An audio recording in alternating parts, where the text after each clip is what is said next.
welcome everybody to my talk tonight, or this afternoon.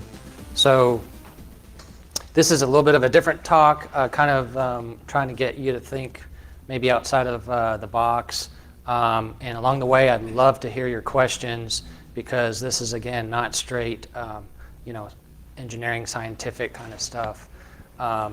So we're going to touch a whole bunch of different topics. So let me just hit the audio clip here. I think you're familiar with it. Lower your shields and surrender your ships. We will add your biological and technological distinctiveness to our own. Your culture will adapt to service us. Resistance is futile. So as you know, IoT and all those technologies that surround it are on the scene, and they seem to be coming fast and furious at everybody, everywhere. And so I think it's a pretty good theme to have the Star Trek, resistance is futile, you'll be assimilated. So I'm going to go through a lot of different trends, and well, here's the agenda here. A lot's going on in IoT, and a lot of IoT is just not embedding sensors and radios and microcontrollers. It's actually doing something with it, using artificial intelligence, machine learning, processing the data, analysis, and all of that, to give some perceived value to you guys consuming it, the business case, what have you, right? So we'll go through different trends and where things are going. We'll look at some industrial groups in IoT space, the federal agencies that are heavy into IoT as well, what they're doing there and why.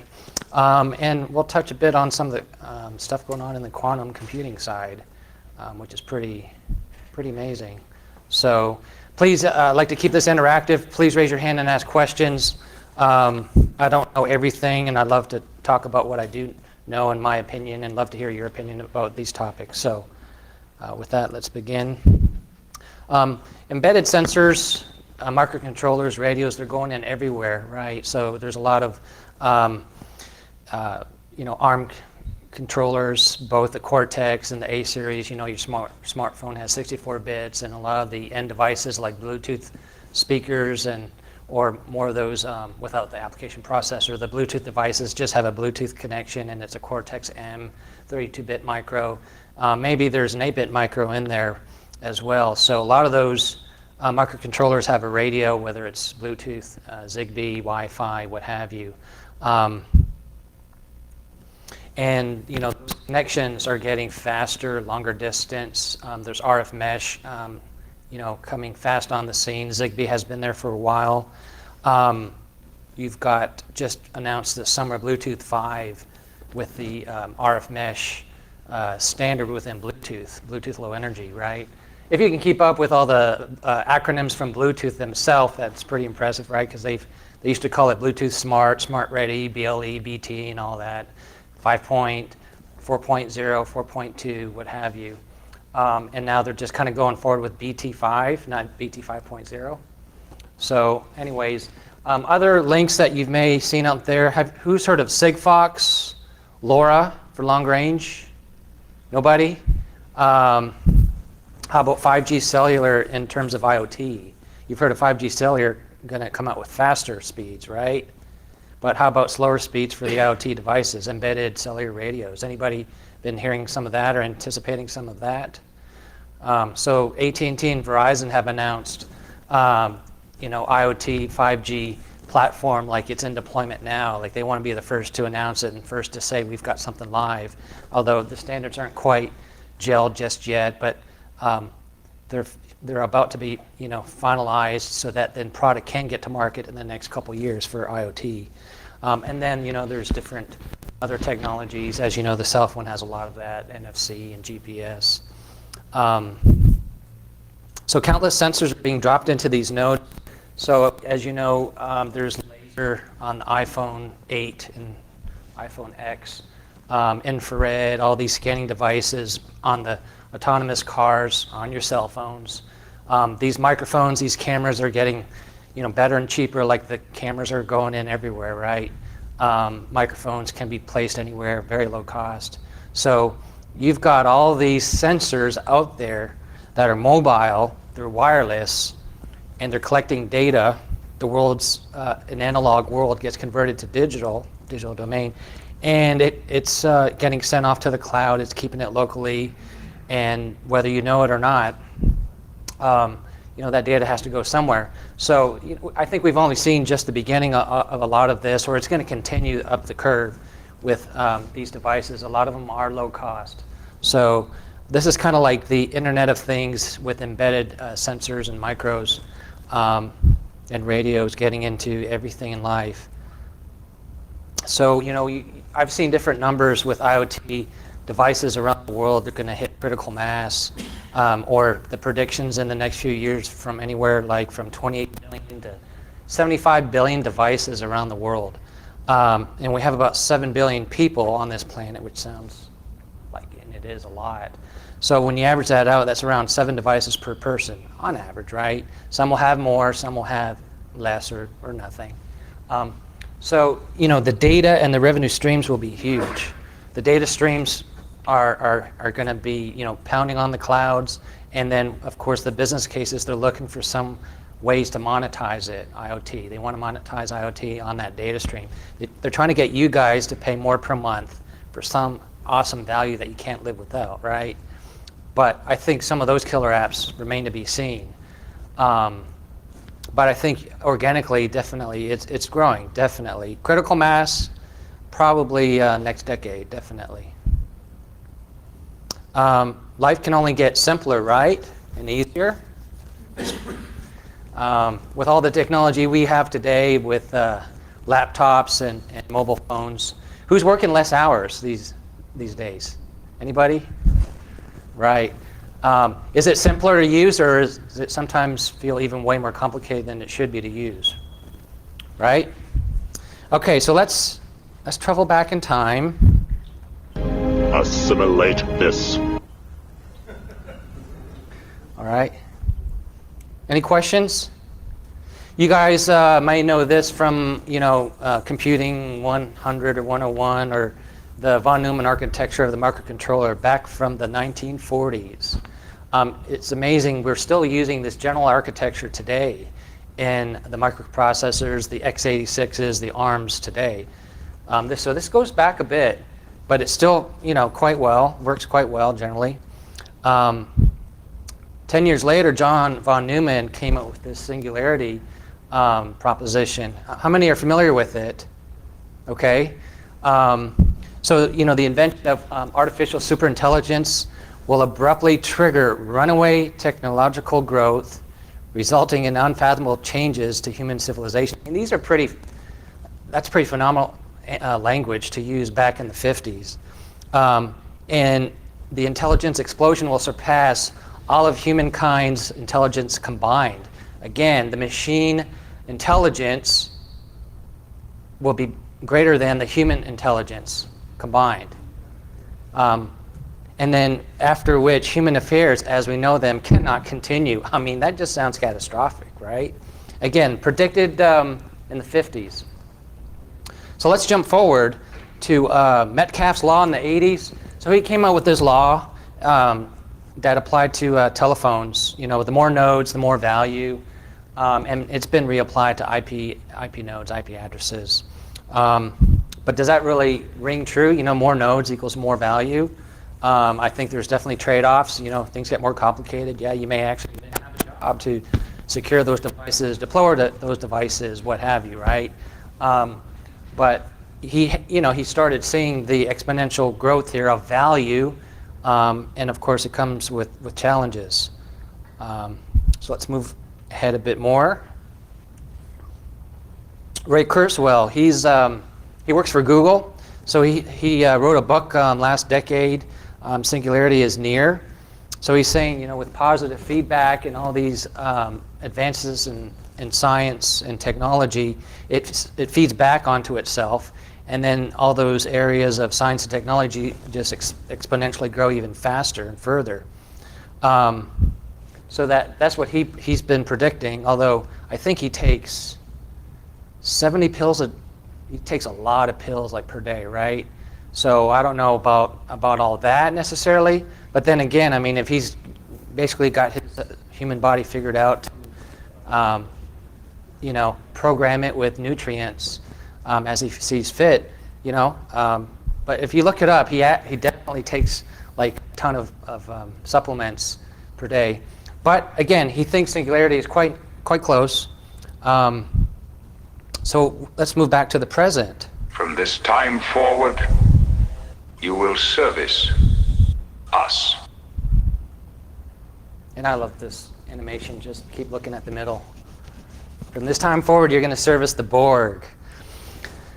All right, so IoT, with the artificial intelligence, that's really going with it to give you that full value, right? Just IoT by itself. It's been quoted that IoT is the body and AI is the brain. You need them both together. So again, you kind of see AI and IoT, or IoT more so with AI together. It's promising value, right? And we can definitely see that we can save on natural resources. We can save energy. You can save time. You can save money. Businesses love that. It would be great if I could save more time and more money. But definitely the businesses love to leverage that. Just-in-time manufacturing. There's a lot of technologies being leveraged for that. Location, because the GPS is in your phone. There's a meme out there that said, if I could get all of the world to carry a tracking device on them 24/7 and have them pay for it over 25 years, would you think that guy's crazy back in the day? Well, look at us now. We're all carrying tracking devices and we pay for it, and we can't live without them. We carry it on us 24/7. Interesting. So you have crowdsourcing. There's definitely advantages there. Metadata. A lot of that is being captured in the midst of these processes. And so like crowdsourcing, you've got location context, you've got Uber, right? Well, if you read what allegedly Uber has done with a lot of that metadata. Pretty interesting, borderline unethical and illegal, right? So you're leaving a digital trail. You're going to be definitely leaving a much more of a digital trail going forward as these sensors get out there, and as these data points and sources get leveraged. So with that, value has the trade-off, and we're not so sure about what some of those trade-offs can be. But now you're starting to see again, for example, Uber has definitely pushed the envelope in that regard. Predictive maintenance is another big one. So people are looking at IoT and AI today and implementing it because of predictive maintenance. So they're putting sensors on, say, motors to see, doing a fast Fourier transform, if the sound starts sounding like it's in the last leg of the life of the motor. Normally they would just wait for that motor to kind of like squeal real loud or just kind of blow up, and then you get this emergency call to have someone rush out and fix it, right? Well, now with predictive maintenance, they can predict that it's in its final segment of life, and therefore dispatch automatically a technician to go out and replace it. So you minimize your downtime, and you don't have any loss of productivity because of the downtime. And then you maximize the life of your investment of the motor in the first place, right? So you're seeing a lot of IoT, spend right now on those types of industrial business type of applications. New markets are discovered. Autonomous car. How many today would trust a car to drive you to go anywhere you wanted to go by itself and not hurt you or kill you? Anybody would trust an autonomous car today? I'm kind of curious. Depends where you're Such as? not here. Right? I would agree. I mean, If you're on a non-predictable path, you Like around the river? can see. Yeah. Yeah. Place to go to sleep, and think of the possibilities if you had a safe route of each right. LA and San Francisco, right? Isn't that where they're testing a lot? Yeah, that's an example of not sure. There's a lot of tests going on right now, even in other states that, for example, doing trash pickup trucks. I mean, I wouldn't want a trash pickup truck to go down my alley and accidentally swerve and take down my fence because, you know, someone's backing up and didn't understand how that, oh, that human should have stopped for me or whatever. Oh, it's not a human in there. I didn't know. Well, you know. The easements will be better enforced, and they'll probably make it seem on the robots. Do you think they should use humans to pick up the poop in Paris? That's definitely a robot job. Right. The robots are going to replace some jobs, definitely. Yeah, but you in Paris, you see what they have. They have Not yet. it's robot work. Maybe I'll stay away now because I don't want to see the poo, but no. Yeah, pigeons did no dogs. They're like dogs. So yeah, I will talk a little bit more about the robots. So here's my point on the cars. You know why you have to press, so when you set your cruise control, what do you have to do today on all cars? You just hit set speed? Activate it. Turn on, yes, and then you set the speed. That's a liability design feature because you have to turn it on and then set the speed, so then you just didn't bump into set speed and then you can see the automaker, they didn't make it, they made it too easy to bump on, right? Well, they're going, in my opinion, 180 degrees to autonomous cars. So maybe they can make it quite good. Well, then there are going to be accidents. Who's going to pay for the insurance? Who's going to pay for the accidents? Who do you take to court? A machine? There's no precedent set in court yet, let alone going up to maybe the Supreme Court. Is there going to be a fund at the federal level to pay for all the machine accidents that they can't pin it to a human? I think they're going to pin it to some human being to pay. Unless we're going to get used to arguing about a machine, it's a machine's fault, and make them pay. I really think we're still trying to, you know, we take a human to court, we write laws about, you know, what humans shouldn't do and take them to court, and, you know, policemen don't take machines to jail, they take humans. So it's like, it's going to be interesting. There's no precedent set yet. We're entering this new era of autonomous vehicles. Unfortunately, some of the news that you've seen over the past few years with the Tesla cars, people have died just because they've trusted it too much. So interesting, new markets, but you know, some higher risk. Augmented reality, I think, is pretty amazing, although you know, the killer app, it remains to be seen. I think there are some promising apps there as well. I think you'll see more and more people playing in the parks with virtual reality goggles and what have you. There's a lot of training things you can do because it's on location. It can superimpose the background in real time, right? There's things as a service. Everything's trying to go as a service. I think, you know, as a service is pretty awesome. Again, the IoT side is trying to utilize the cloud. And a lot of people are traditionally looking at the cloud to provide that extra value of processing the data analytics. But what you're starting to see now is the artificial intelligence or the processing, really ML, is getting pushed down from the cloud to the nodes. Say the gateway where you're at, and then even from there, besides the Raspberry Pi type of device or maybe the cell phone or what have you, the dedicated gateway is getting pushed down to those end sensors. So, you know, those end sensors are supposed to be low cost, low power, so there's not going to be a lot of compute power on there because not as much flash, not as much of a MCU on there for MIPS purposes. It's got to be low cost, but then low power so that battery lasts long, right? But what you're finding is a lot of these ML applications are getting pushed right down to the end node, which is, you know, a lot of times you can't rely on that real-time streaming to the cloud. Some people don't want to pay for that streaming to the cloud either.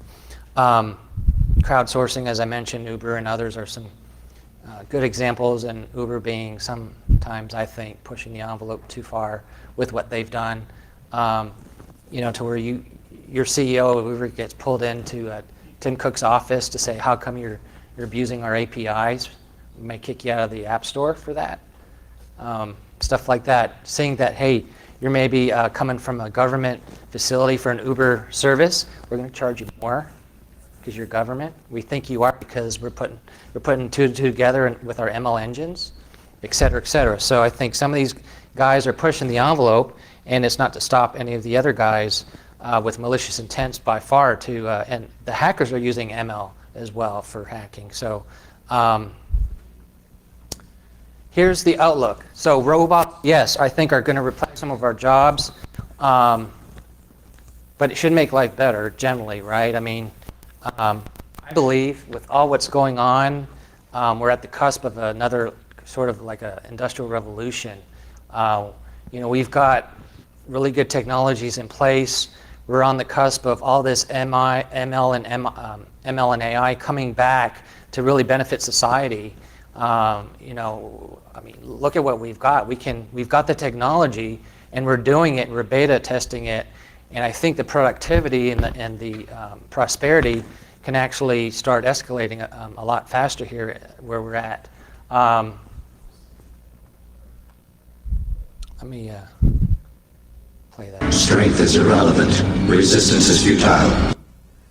So again, if you're not kind of keeping up with what's going on with IoT and all the other applications that are coming out with and all these startups, and again, we're going to go through a lot more other items here. There's so much opportunity, there's so much going on that it's pretty exciting. Actually, I think it's very exciting. There are many problems to solve at different levels. So definitely some security and privacy and safety issues that need to be worked out. But overall, I just think that it's happening. It's going to happen faster. And if you're ready or not, you just hope you are ready for it. And you can take advantage of all the good and keep minimized on the maybe not so good stuff, right? I mean, I love the cell phone and the laptop, but I don't have to use it late into the night for the job. I mean, come on, I'm not supposed to work more hours, I'm supposed to work less hours, right? But, so all this data, right, is being collected, as I mentioned. It has to go somewhere. It's going somewhere. If it's got all these sensors, it has a capability to store data, record data, whatever it is, microphone, camera, what have you. The in-building positioning technologies that are on your phone, so when the GPS reception is over, as soon as you enter the building, that's being heavily researched right now, so they can map inside buildings with the accelerometers on the phone. But then again, they're going to know where you're at, and who loves to get a tap on all your. E911 was a great idea, right? I mean, when I call it, I know at least what cell tower you're connected to if I don't get GPS to get an ambulance to you, but we'll force the GPS to be turned on only because it's E911, even though it is normally shut off, right? You can have it shut off on most phones. But then who loves to get access to that data, right? It can go to places that you don't trust. That's what I'm saying. It can go to Big Brother. Definitely, I'm starting to see, or I've been seeing a lot of this response. Oh, well, I don't expect privacy in this digital age. I have nothing to hide. Well, the assumption is you're trusting the government, and maybe they are trustable now. Well, what happens in a few years where a new set of government comes in? Are they just as trustworthy as the ones that just left?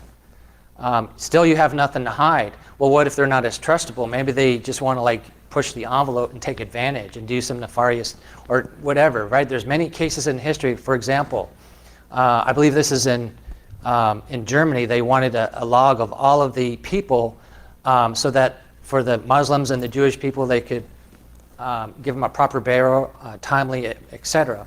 Well, then another government came in and they saw that directory, and they're like, oh, Jewish people. Oh yeah, let's go after them and harass them and what have you, right? So again, the assumption is you're trusting the government, right? Right.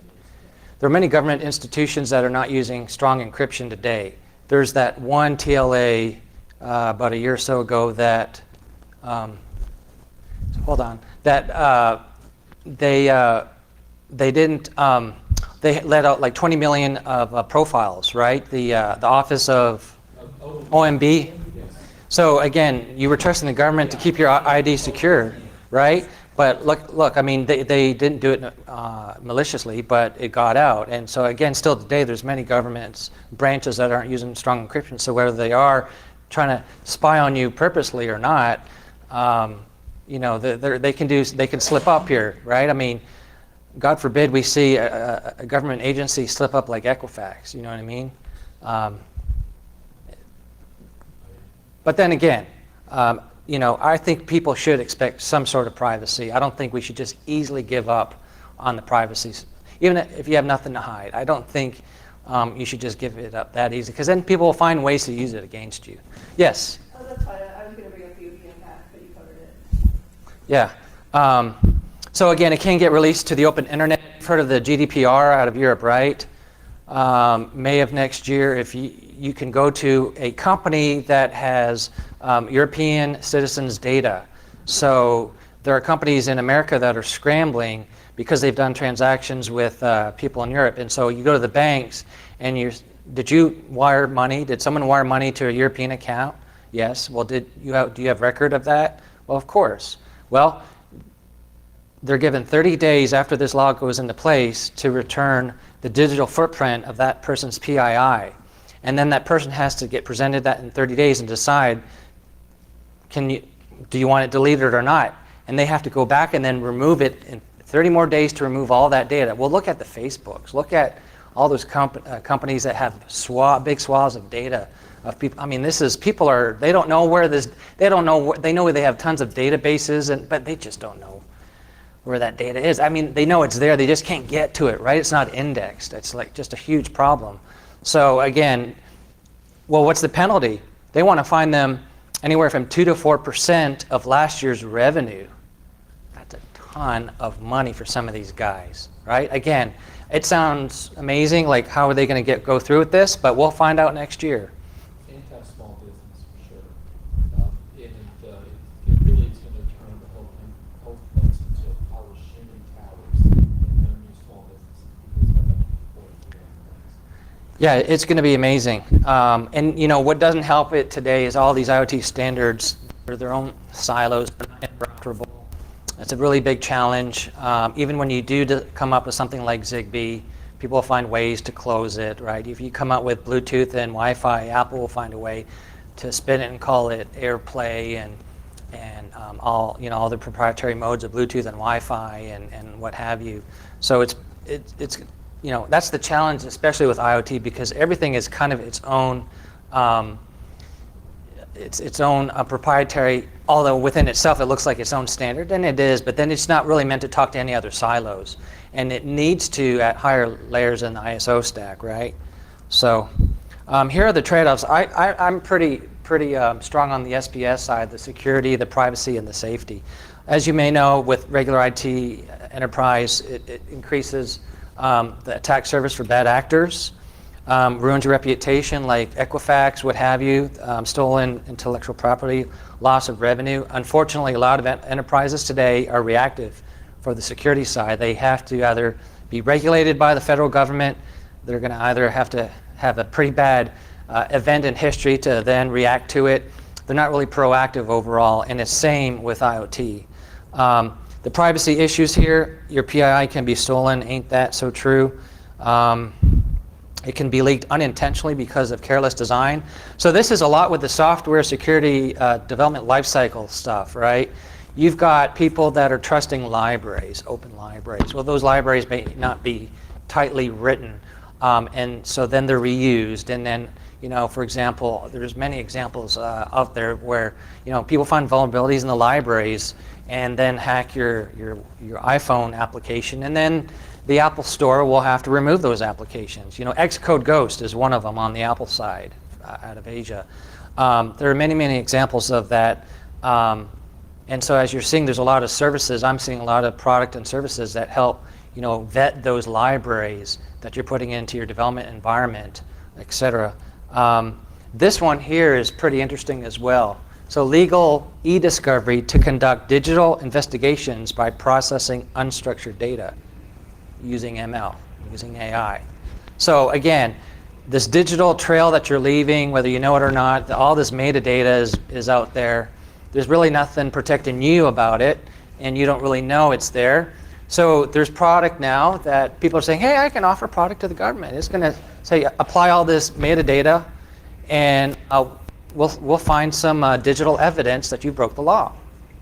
It's right there. It's not processed. Apply ML to it. Bingo. Found something. There, take them to court, or whatever the police like to do, the government likes to do. I mean, and they you know, there are definitely bad guys that are doing this stuff and getting away with it. But then again, you're leaving a digital trail for someone to say, hey, allegedly you did this. Like, what was that other thing this week? Someone did a translation on Facebook and he got arrested because the server translated it in a bad way, like he made a death threat or something instead of saying hello, right? And he went to jail for a day or two on it. And I mean, that shouldn't have happened, but it does. So this here, again, I think, you know, the privacy side is going to get more important as you start seeing that leveraged for good and for bad, you know, in a legal e-discovery way. So what you actually are finding is you're finding lawyers are basically going to process this data digitally, and therefore people are foreseeing that, you know, having a human process this data for litigation is going to be malpractice. You shouldn't have a human do this anymore. Have the machines do it going forward, right? I mean, they're now for CAT scans and looking at cancer on X-rays and such. The machines do it better than doctors do it now. So why rely on a doctor to do it? You just hope that machine didn't have a bug or a glitch or something, right? I mean, there's a lot of trust we're putting into these systems. They're getting so much more complicated. Safety issues, as you know, the grid can be taken down, social chaos, the infrastructure can implode. You can have so there is a new IoT bot growing right now. They say there's over 1 million companies, not 1 million devices, 1 million companies, and they're seeing this IoT bot just grow bigger than the Mirai one, and they don't know who's going to do what with it. But they're watching it grow. They see these dark web boards, you know, putting on Shodan Pro listings and exchanging scripts and all this stuff, and they're putting on all these IoT nodes on this big bot, and they're predicting, again, it's going to be worse than Mirai. We just don't know. We're helpless. We don't know how to protect against it, or when they pull the trigger, what's going to happen, right? I mean, at least probably what happened last time. And so it's like, you know, some of the stuff, you just wonder. What they'll probably end up doing is selling it as a service, right? AAS again, amazing as it is, the people will find ways to monetize it. They'll sell it, you know, for attacking purposes as a service. So yeah, again, there's a lot going on. I think it's not just security. As you know, privacy is kind of lumped in with security. But you got to start looking at the safety side. I mean, the electric grid supposedly has already been infiltrated quite a bit by people, you know, we don't think are our best friends. And it just takes a trigger at some point for them to launch something on that. So I must rejoin the collective. all right, I must rejoin the collective. I've got industrial groups here that we're going to go through. They kind of think they have the right way to do things. It's kind of like everything else. It's the Wild West. They're running towards pushing their standard forward to kind of win it and you know, kind of be a leader. But I'm just going to go over a few. There's a lot of groups out there. There's just a ton for IoT alliances and consortiums. So the Open Connectivity Foundation, all these big guys have gone back and forth, Qualcomm and Intel, IoT, and all join in the Linux Foundation and all seen alliance. It's pretty incestuous. But they're finally kind of morphing together because they just can't remain apart as separate silos and competing. Here are some of the big names behind that industry group. The Industrial Internet Consortium has published these 3 documents. I've read all these 3 documents. Really good reference documents. If you want to get into IoT, like say a little bit formal training, kind of textbook-wise, great documents. So you can download those and go into some terminology, network diagrams, and all of that. Really good. You know, security framework is of course one of their is the focus really. Another one is the Internet of Things Consortium. Adoption is their focus. It's nonprofit. They want to jumpstart business, raise education, that sort of thing. So if you're more business-minded, you might want to look at this one to see what sort of opportunities or monetization ideas you could get out of them. Again, a lot of the big guys are behind that, Whirlpool, Verizon. So then there's the Trusted IoT Alliance, and their mission is to unify cryptocurrencies and IoT. cryptocurrencies seems to be one huge section of amazing science and opportunity that I've barely gotten into, right? I mean, it's almost like, should I wait for it to settle out a little bit further? I don't think I can. I think I got to really just get into it, but I haven't, to be honest. But there's some alliances there. There's this TIA. They want to secure and scale IoT ecosystems. They're blockchain technology agnostic. You got Gemalto, Cisco, some other guys in there as well. And then there's the IOTA. This doesn't stand, I couldn't find that it stands for IoT something. It's just IOTA, the Greek letter, I guess. So they have a machine economy backbone as their mission. They don't use blockchain or elliptical cryptography. They're using something else. They call it next-gen blockchain, which is directed acyclic graph. I've not looked into it besides what they say is it uses this Winternitz hash-based cryptography. So you've got people proposing stuff beyond the regular crypto derivations that are out there now. You've got stuff that are saying, oh, forget ECC, forget blockchain. We're going to do something different here because it's faster, right? This is supposed to be quantum cryptography resistant because of the hash-based cryptography, that it's not based on factorization, and that's what quantum computers is really quick to crack, right? If you look into the quantum-resistant cryptography stuff, it's some big science, big research going on right now because quantum cryptography is truly just around the corner in many ways. And you have to plan ahead with these algorithms and take a couple of decades to get them approved and really vetted as best as possible so that you can get NIST and everyone else to approve of them and implement them and keep ahead of, keep your stuff secret, right? So that's kind of the rush right now with quantum computing around the corner. There's users worldwide on this stuff. Any questions? Any comments? The federal The Borg is the ultimate user. They're unlike any threat your Federation has ever faced. They're not interested in political conquest, wealth, or power as you know it. They're simply interested in your ship, its technology. They've identified it as something they can consume. So you're, to the Borg, you're considered a resource. They're not necessarily they're not politically motivated. The Borg, according to Star Trek's not financially motivated either. They just want technology. They want you as a resource, right? I think, for humans, we still exchange dollars as part of, it is powerful, right? You give a piece of paper that has some green ink on it, and people, depending on the numbers on that piece of paper, people can give you some big things, right? If you give like 1,000 of those, 10 of those that say 100 on them, you get a, pretty nice laptop, what have you. So again, I think humans are definitely motivated. So here's NIST. Who's familiar with the NIST back when they were proposing this dual elliptic curve deterministic random bit generator with the RSA? Anybody recall how they were proposing this randomization and initialization standard as one of 4 for, NIST had approved it. That basically meant, okay, businesses and government should utilize that. But what did come out afterwards? That they had paid RSA like $10 million to insert it in their BSafe security platform. Essentially what this was is a very weak initiation vector so that they had a backdoor to encryption.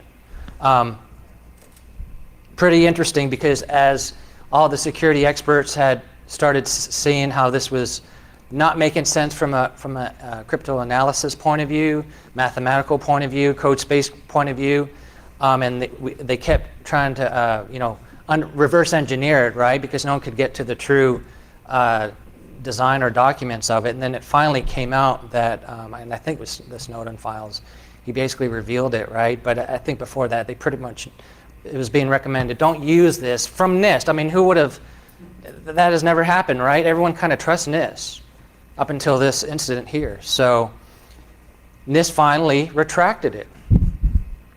They just totally came out afterwards and said, okay, we just don't recommend it anymore. Interesting, right? They were recommending it all along.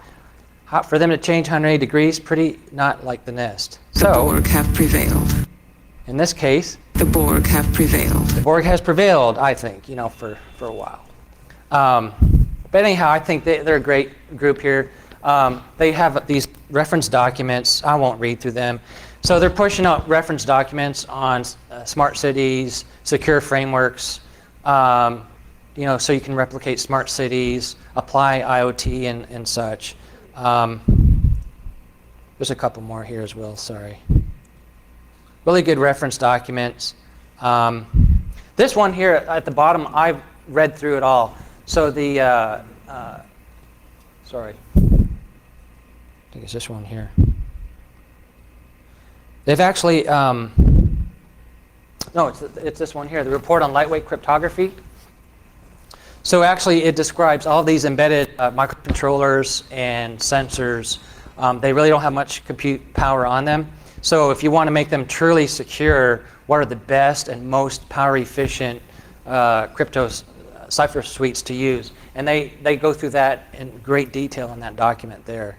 So this one right here, March 2017. The FTC, they have the Division of Privacy and Identity Protection. So their focus is, when this product does get out, who's to make the manufacturers offer updates to the firmware so that it's more secure, right? So I don't know if you're seeing the common thread here is why the feds are getting involved in IoT. Why are they all publishing documents? So they actually had a contest earlier this year to say, hey, who can solve this problem? And someone proposed just a proposal to say, hey, a device that kind of scans all these IoT devices on your Wi-Fi network with model numbers and firmware versions, and then the app will list it, say, hey, you need to update these. The guy never built it, and he is the only guy that kind of stood out, and he won first prize, but it's kind of like, we don't have an easy way to solve these problems, right? That's probably one good step that we know of. And a lot of people are starting with that approach. But the reason why these products aren't being that secure in the first place is, yes, the firmware is upgradable, so I can rely on that. I'll upgrade it down the road. Get it out. I need that revenue stream. Two is it has to be low cost. So, if I have it really secure, I have to pay all these security software experts a ton of money and a bunch of time to perfect it in the software development lifecycle. Software development, security software development lifecycle is just not there with the product development. It's an afterthought. It's not there with upper management. It's not a profit center. It's a cost center. It's got to be low cost. And then you know what? They're going to upgrade the product offering into the Pro version or the Plus version or whatever with American marketing. And then you're just going to kind of buy it and kind of throw that other stuff away. So if they do release firmware updates, do you really know how to update your your wireless sensor nodes? Do you have to connect a cable to it? Is it that easy to do? So again, that's why it's not happening.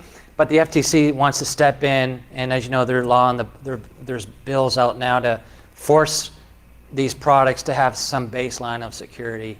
So again, I think what you're finding is the federal government can see the problems can just be humongous after a while. These IoT devices can backfire. It can take down electric grid, what have you, if we don't start foreseeing some of those problems and enforcing it what the federal government wants to do at some level. They want innovation. I'll give you another example. Remember the autonomous cars? So unanimously at the federal level, they've allowed autonomous cars to bypass the security laws of regular cars for the first year. They want to increase innovation with autonomous cars, so they said, okay, for the first year, you don't have to meet safety standards. Unanimously, the federal government has made a law.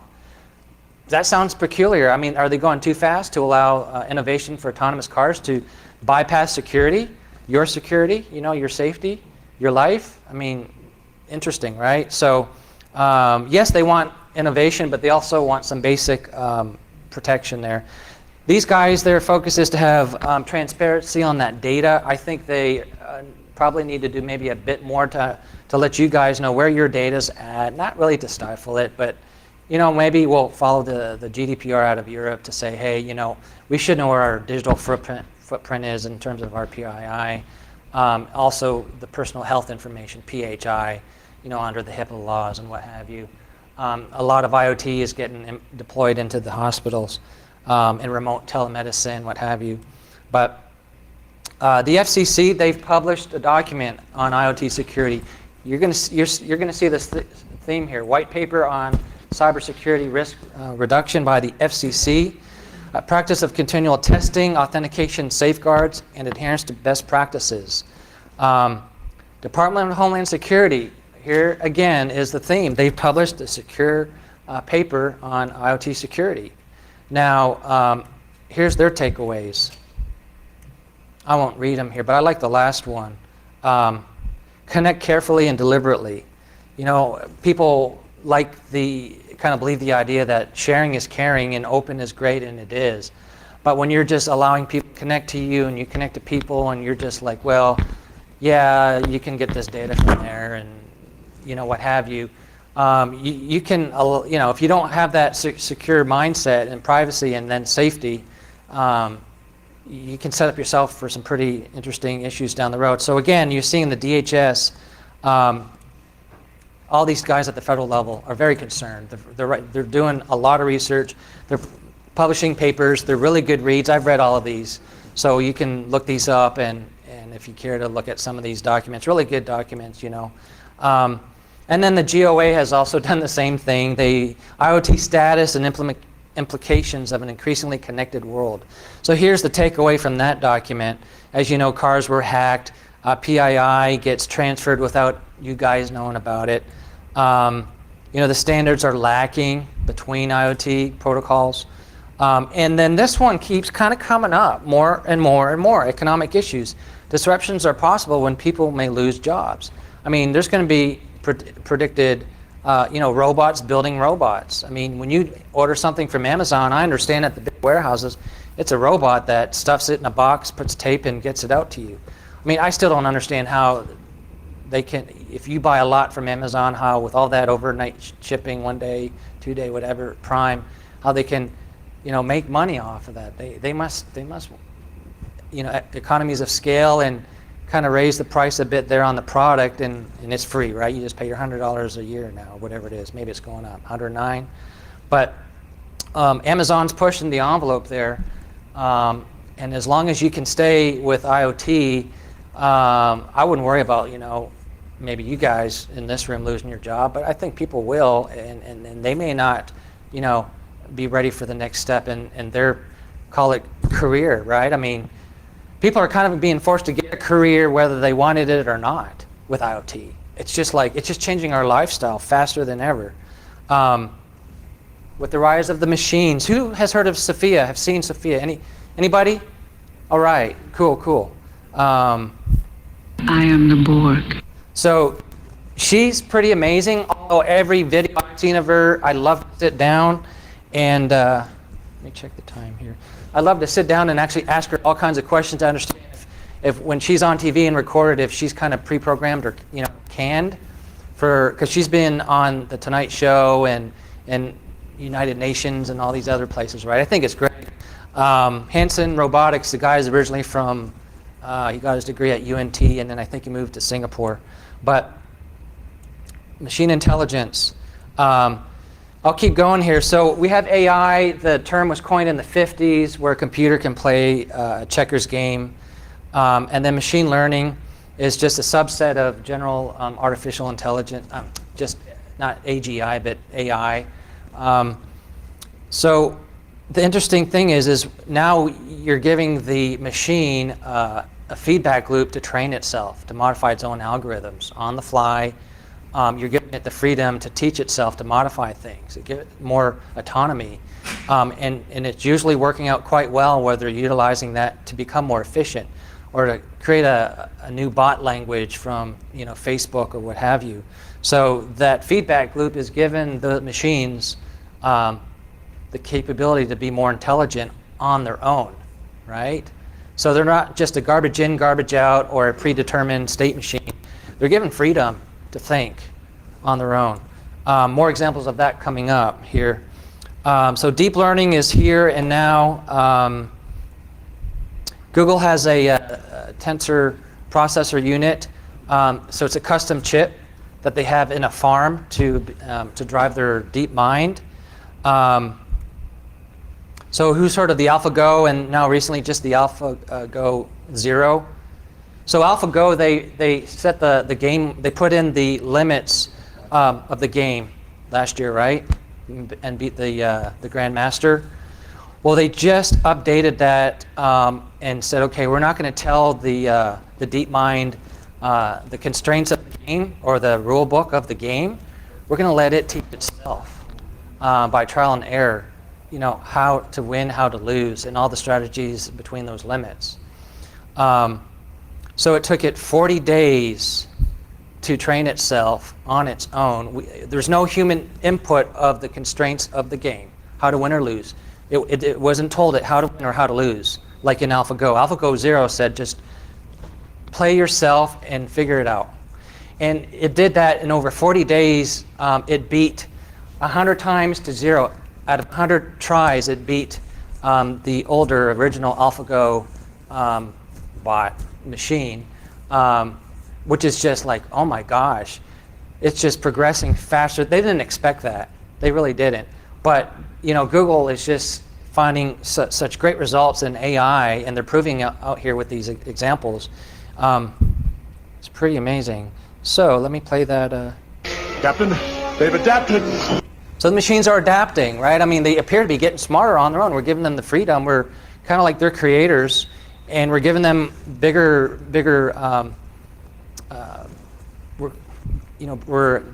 What's the word? We're not giving them bigger. We're giving them more freedom to think on their own. We're not even giving them the constraints. It's good to give them a constraint and say, okay, optimize that. Now we're saying, okay, you're going to optimize on your own. We're not going to tell you what the constraints are, because you know, maybe that's a human constraint that we understand it, but down the road maybe that can hold us back, and we want the machine to find what the real constraints are that we never really thought about. Some other data points here. Amazon and Microsoft, they've announced Gluon, a deep learning library. Google's AutoML. So this basically lets the machine create more efficient ML code than them themselves, and they're proving that already. So they're letting the machine program ML in more efficient ways than a human can. So interesting data point. A company called Vicarious. So what they've done is, you know, they call it AI for the robot age product. So they built a system that never saw the CAPTCHA letters before. They just gave them a clean one font of the alphabet letters. But then they said, okay, let's put the CAPTCHA challenge letters to this machine. And the machine taught itself on its own to read across a broad array of fonts and distorted letters accurately. It taught itself. Pretty impressive. GraphCore, they have an intellectual processing unit. This is a brain chip, a chip meant for AI. What this is here, though, is a graph of the, you've got the vertices, which is the synapses, and then the neurons, or the actual elements that you're seeing. And what they say is there's, and I can't interpret it as well, but there's a lot of math involved with the IPU, of course, in AI, and this is just them graphing it, of what's going on in that machine brain. So GraphCore is plotting those, and you can see the different algorithms here of deep learning. They're plotted right here. They say there's some significance here with the dark, where this is a lot more of a vertical, the dark areas here. And then they've plotted the Microsoft ResNet AI library, an example of ResNet from Microsoft, and this is how it looks. So again, they're coming out with a chip that's meant for AI. This is, of course, better than the GPUs, right, that we're doing today to process a lot of AI. And then some stuff in quantum computing. IBM has these processors out now. Intel just released it, or announced it 2 weeks ago. Google is about to release a 49 qubit device later this year. And IBM's trying to leapfrog them later this year and release a 56 qubit. The arms race is on in terms of quantum computing, in terms of IoT technology with AI. I mean, it's like an arms race. It's like a digital race. Definitely in the quantum computing because these products are out now and they can do amazing things versus classical computers. Microsoft and IBM have defined already quantum programming languages. I mean, these guys aren't really into hardware, but look at Microsoft is doing. They're putting money into quantum computing at these universities. Microsoft, again, they have these quasi particles. These are like not so true. These are not true matter particles, but they're looking at it to find ways of actually bringing a quantum computer to mass production. And if you look at what they're doing down here, the University of New South Wales, they have a new technology called flip-flop qubit, and in their labs they have it work. I believe they're about to have something working soon, and they think that they can mass produce it in just like 3 years at 10 qubits, which is pretty impressive. So with all the money that's going in from these software guys into IoT security and into quantum computing, I mean, it's just amazing, right? They have custom chips. These are software companies, but they're getting into the hardware. They're getting into IoT security. And you're like, why? Why is Microsoft, doing stuff about secure microcontrollers? Why is Google building a quantum chip? Why is Google building a special TensorFlow CPU? Because this stuff is amazing and powerful, and they're putting it all together. China is leading the quantum computing advances in many ways. They have a quantum computing link 1,200 kilometers to the sky. That's just a few months ago, and they were going to then do this in the summer. They said, well, they're going to try it with teleportation. At the atomic level. They just did it. They just did it like in a week ago here underwater, 3.3 meters. I mean, these guys are pushing the envelope. They're leading the research here. And now look what they're doing. They're opening a $10 billion quantum research center in 3 years. Quantum metrology, so you can actually detect your submarine away from GPS signals for like 3 months because of quantum metrology, quantum computing, of course, and other specialized applications. So here's my prediction. I'm almost. So you will become one with the Borg. I'm not predicting that, but what my prediction is this. You have IoT and you have quantum computing, IoT plus Q.